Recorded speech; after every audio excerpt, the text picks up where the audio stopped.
Welcome back to Realist, a project where I have a conversation with my fellow trans people about what could be done to make our lives better in the real world.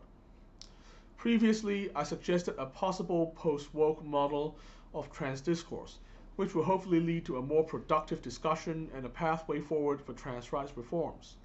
Such a discourse will put the focus back on gender dysphoria and the everyday needs of trans people like employment, housing, and healthcare, and move away from the language and philosophy wars. Today, I want to talk about how we might build such a movement.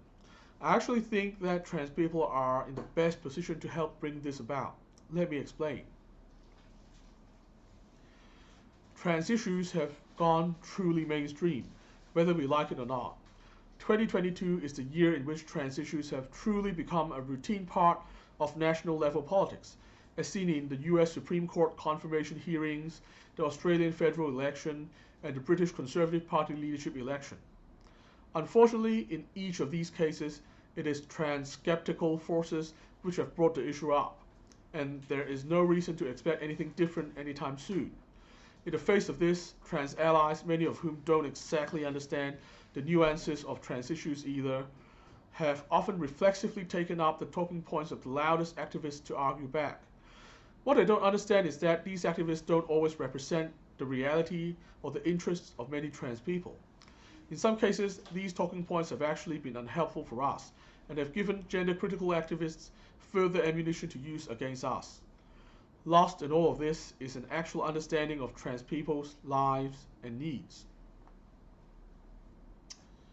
Without an intervention from people who actually understand what it is like to be trans, I can see the current stalemate ending. As trans people, we have a full understanding of what it is like to live with gender dysphoria and what it is like to live in this world as a trans person. Therefore, we are well positioned to bring this conversation back to reality. Of course, it won't be entirely easy because the loudest voices on both sides are backed by a level of money and organization that the trans community simply can't match.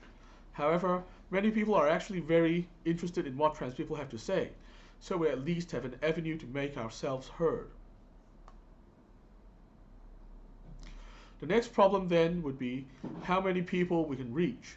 Again, we are at a heavy disadvantage here, given that the cultural warriors have bigger platforms than us. However, things often start small and snowball to getting bigger over time. The important thing would be to first get the message out and get the discussion started. Every single bit helps. For example, when we see the language wars heating up again, we can gently remind people that these things don't really help trans lives and suggest reorientation towards priorities like employment and healthcare. When we see heated philosophical discussions that treat trans issues as abstract hypotheticals, we can try to bring the practical reality of gender dysphoria back into the picture.